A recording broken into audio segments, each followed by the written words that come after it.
میں آپ سب کو دل کی گہرائیوں سے چیف منسٹر ہاؤس میں خوش آمدید کہتی ہوں. مجھے بہت اچھا لگا آج آپ سب کی بات سن کے, آپ کی گفتگو سن کے, اور جن خیالات کا آپ نے ابھی اظہار کیا ہے, تمام جو ممبرز ہیں جنہوں نے بات کی ہے, بہت خوشی ہوئی وہ سب سن کے. اور جو آپ نے میرے لیے تعریفی کلمات کہے ہیں, پنجاب حکومت کے جو کاموں کی آپ نے تعریف کی ہے, میرے لیے یہ بہت اعزاز اور اکرام کی بات ہے. میں سمجھتی ہوں کہ 2.5 سال میں یہ بہت بڑی اللہ تعالیٰ نے کامیابی سے نوازا ہے کہ پنجاب میں, جیسے ابھی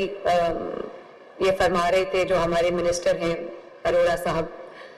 کہ ایک مائنورٹیز کو بھی یہ احساس ہوا ہے کہ وہ محفوظ ہیں, ان کا بھی تحفظ کیا جا رہا ہے, یا ان کے اندر کوئی ڈسکرمنیشن نہیں ہے. میں سب سے پہلے جو ہمارے ہوم منسٹر ہیں خواجہ سلمان رفیق صاحب, میں ان کو خصوصی طور پر آپ سب کے سامنے اپریشیٹ کرنا چاہوں گی, کیونکہ انہوں نے جس طریقے سے یہ کام انجام دیا ہے, اور جس طرح ہر روز وہ ایک نئی ایفرٹ کر رہے ہوتے ہیں,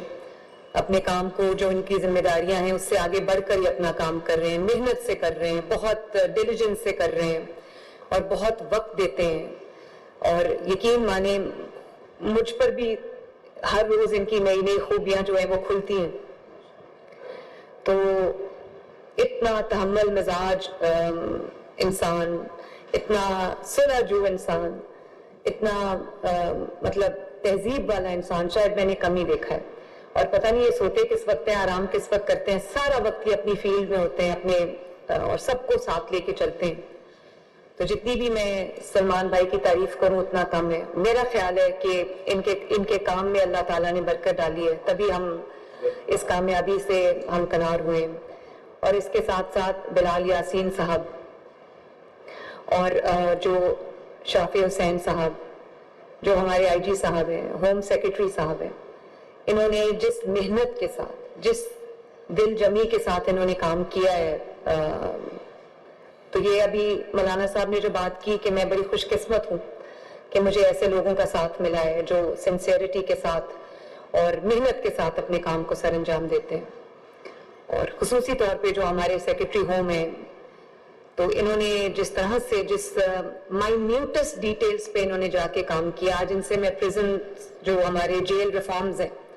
قیدیوں کے لیے جو ریفارمز ہیں, ان کی میں ان سے پریزنٹیشن لے رہی تھی, تو مجھے بہت خوشی ہوئی کہ نہ صرف انہوں نے جو احکامات دیے گئے ہیں, جو ذمہ داریاں ان کی لگائی گئی ہیں, اس سے بڑھ کے انہوں نے کام کیا. تو میں اپنے ساتھیوں کو بھی شاباش دینا چاہتی ہوں, پورے ڈپارٹمنٹ کو شاباش دینا چاہتی ہوں. آپ نے جو پوائنٹس بھی کہے, جیسے انہوں نے سبیل کی بات کی کہ اس کو روکا گیا, یا جو مشی واک کی بات ہوئی, میں آنیسٹلی جب میرے پاس یہ بات آئی کہ یہ مشی واکس جو ہیں یہ ان کو روکا جا رہا ہے, تو میں نے کہا اگر وہ چل کے جانا چاہ رہے ہیں ان کو جانے دیں, وہ اپنے جا کے جہاں جانا چاہتے ہیں ان کو جانے دیں. ہماری جو رولز ہیں, ریگولیشنز ہیں, جو لاز ہیں, وہ کرمنلز پہ اپلائی ہوتے ہیں, یا وہ ان لوگوں پہ اپلائی ہوتے ہیں جو جان بوجھ کے کوئی ایک رکھنا ڈالنے کی کوشش کرتے ہیں, جو اپنی مذہبی رسومات کر رہے ہیں, جو اپنا ایک ایموشنز اپنے کر رہے ہیں, ان کو کرنے دیں, ان کو نہ روکیں. بہرحال میری آپ سے بھی یہ گزارش ہوگی کہ اس کو اگر سٹریم لائن کر لیا جائے ہوم منسٹری کے ساتھ بیٹھ کے, تاکہ سب کو پتا ہو کہ یہ قواعد و ضوابط ہیں, ان کے ساتھ ہمیں چلنا ہے, اور کہیں بھی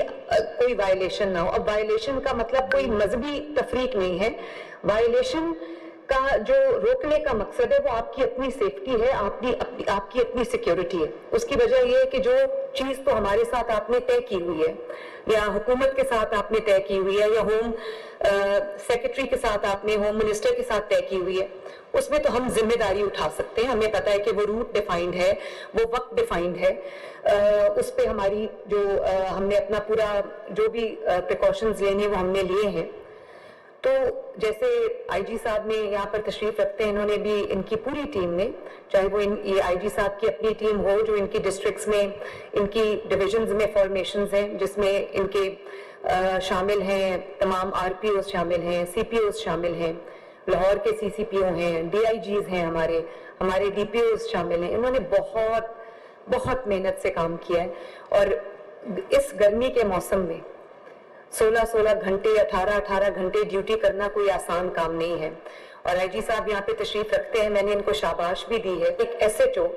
جو محرم الحرام کی ڈیوٹی کرتے ہوئے وہ بے ہوش ہو گیا گرمی کی موسم کی شدت سے، اور ظاہر تھکاوٹ بھی ہوتی ہے، پھر اس کو ایمبولینس میں ڈال کے ہسپتال لے جایا گیا. مجھے بہت فخر ہوا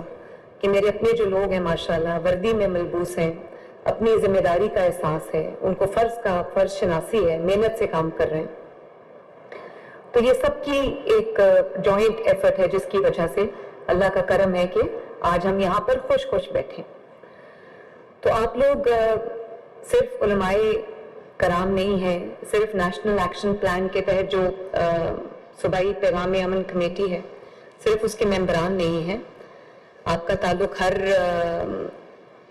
سیگمنٹ آف سوسائٹی سے، چاہے وہ جامعات ہوں، سول سوسائٹی ہو، مدرسہ ہو، کمیونٹی لیڈرز ہیں. تو یہ ایک پلیٹ فارم ہے، اور مجھ سے زیادہ آپ سب جانتے ہیں کہ بیانیے کی طاقت کیا ہوتی ہے. اور اللہ تعالیٰ کا یہ کرم ہے، ابھی آپ سب نے بھی اس کا ذکر کیا، ہم بھی ایک پراؤڈ پاکستانی ہیں. اپنا سر آج ہمارا فخر سے بلند ہے کہ بنیان المرصوص کے بعد، مارکہ حق کی فتح کے بعد جو اللہ تعالیٰ نے دی پاکستان کو، پرائم منسٹر شہباز شریف کی قیادت میں اور general field marshal Syed Asim Munir کی قیادت میں، جو اللہ تعالیٰ نے وہاں پر فتح عطا فرمائی. اور پھر اب جو ایک امریکہ اور ایران کی، اسرائیل اور ایران کی جنگ چل رہی تھی، اس میں اللہ تعالیٰ نے پاکستان کو جو ایک آنر بخشا، ایک اعزاز بخشا، ایک پورے دنیا میں جو گلوبل سٹیج ہے، انٹرنیشنل سٹیج پہ جو پاکستان کی عزت ہوئی، پاکستان کا نام روشن ہوا، اس میں بہت بڑا کریڈٹ جاتا ہے. پاکستان کا نام روشن ہوا، اس میں بہت بڑا کریڈٹ جاتا ہے شہباز شریف صاحب کو، وزیر اعظم پاکستان کو، فیلڈ مارشل سید عاصم منیر صاحب کو، اور ہمارے جو فارن منسٹر ہیں، ہمارے جو ڈیپٹی پرائم منسٹر ہیں اسحاق ڈار صاحب کو، ان کو جاتا ہے بہت محنت سے. اور یہ نیتوں کا پھل ہوتا ہے، تینوں کی نیتیں اپنے ملک کے لیے، اپنے ملک کے عوام کے لیے، امن کے لیے، اللہ تعالیٰ نے اس کو کامیابی دی ہے. اور آج جو پاکستان کی عزت ہوئی ہے وہ شاید اس کی مثال تاریخ میں نہیں ملتی. تو میں آپ نے اس کا ذکر کیا، میں آپ کی شکر گزار ہوں. میں آپ سب کو اور پورے پاکستان کو، پاکستانیوں کو بھی اس چیز کی مبارکباد دینا چاہتی ہوں. میں نے ابھی نیریٹو کی بات کی. ہم دو طرح کے دشمن ہیں ہمارے، اور وہ ایک دشمن وہ ہے جس کو ہم خارجی کہتے ہیں، جو ایک دہشت گرد ہیں، وہ ایک مینٹالٹی ہے، ایک ذہنیت ہے جس سے ہم لڑ رہے ہیں. وہ دشمن ہمیں نظر آتا ہے.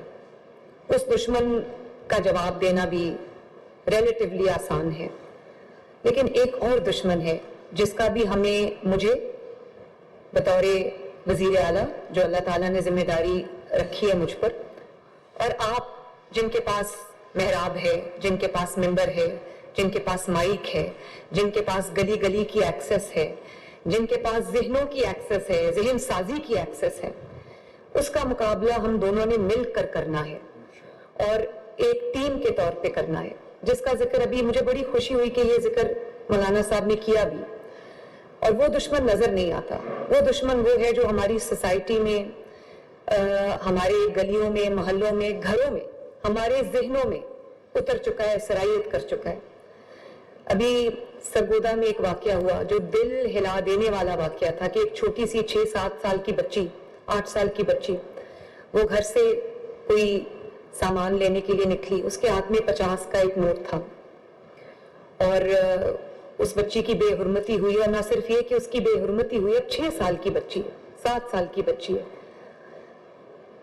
اور اس کا گلا کاٹ دیا گیا، اس کی چھری سے شہرک کاٹ دی گئی. اور وہ ماں باپ اس کو ڈھونڈنے آئے, انہوں نے جھوٹ بولا,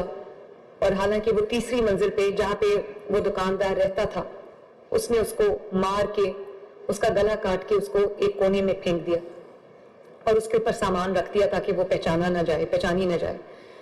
پھر وہ ایک خون کا دھبا تھا چھوٹا سا جو شاید اس کے پاؤں پہ یا اس کی جوتی پہ لگا تھا, اس سے وہ جو قاتل ہے اور جو ریپسٹ ہے وہ پہچانا گیا.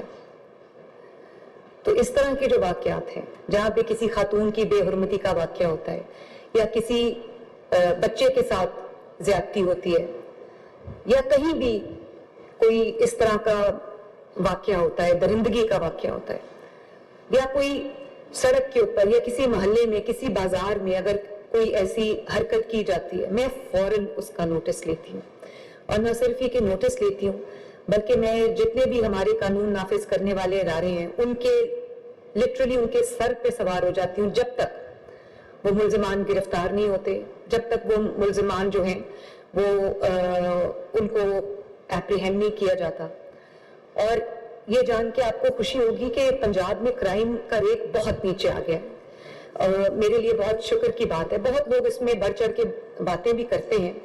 لیکن جب تک خدا نخواستہ آپ کے خود کے ساتھ اگر آپ کی گاڑی چوری نہیں ہوتی تو آپ کو اندازہ نہیں ہوتا کہ گاڑی چوری جس کی ہوتی ہے اس کے اوپر کیا گزرتی ہے.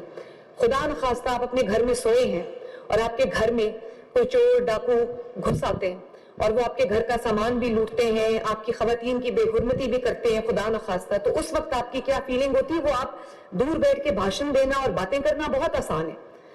مجھے اس چیز کا احساس ہے کہ یہ ذمہ داری میرے پہ ہے. مجھے اس چیز کا یہ احساس ہے کہ اگر میں بطور وزیر اعلیٰ, بطور پاکستان کے سب سے بڑے صوبے کی چیف ایگزیکٹو, آپ میں سڑکیں بنا سکتی ہوں, میں انفراسٹرکچر بنا سکتی ہوں, گھر بن سکتے ہیں لوگوں کے, اور جو بسیں آ سکتی ہیں, ٹرانسپورٹ آ سکتی ہے, سب کچھ ہو سکتا ہے, ہاسپٹل اچھے ہو سکتے ہیں, اسکول اچھے ہو سکتے ہیں. لیکن اگر آپ اپنے گھروں میں محفوظ نہیں ہیں, اگر آپ کے کاروبار محفوظ نہیں ہے, آپ کی زندگیاں محفوظ نہیں ہیں, آپ کے بچے محفوظ نہیں ہیں, تو میں سمجھتی ہوں کہ میں ناکام ہوں اور نامراد ہوں. اس کے لیے مجھے جو بھی کرنا پڑے گا, کل کو مجھے اس کا جو جواب دہی کرنی پڑتی ہے, جو مجھے اس کے لیے بھگتنا پڑتا ہے. آپ کا کیا خیال ہے کہ مجھے احساس نہیں ہے کہ کل مجھے اس کا کیا اس کے میرے پہ امپلیکیشنز ہو سکتے ہیں, میری ذات پہ کیا امپلیکیشنز ہو سکتے ہیں؟ تو میں انجانے میں یہ نہیں کر رہی, تو میں یہ اس لیے نہیں کر رہی کہ مجھے احساس نہیں ہے کہ کل اس کا کیا میرے پہ ایک امپیکٹ آ سکتا ہے. میں یہ سب جانتے بوجھتے کر رہی ہوں, لیکن خوف سے بڑا میرا فرض ہے, خوف سے بڑی میری ذمہ داری ہے. زندگی آج ہے کل نہیں ہے, کچھ پتہ نہیں ہے ایک پل کا, لیکن جتنی دیر میرے سر پہ یہ ذمہ داری ہے میں کم از کم اللہ تعالیٰ کو جواب دے ہو سکتی ہوں کہ میں نے اپنی طور پر جو ہے انسانی کوشش جو ہے وہ پوری کی ہے.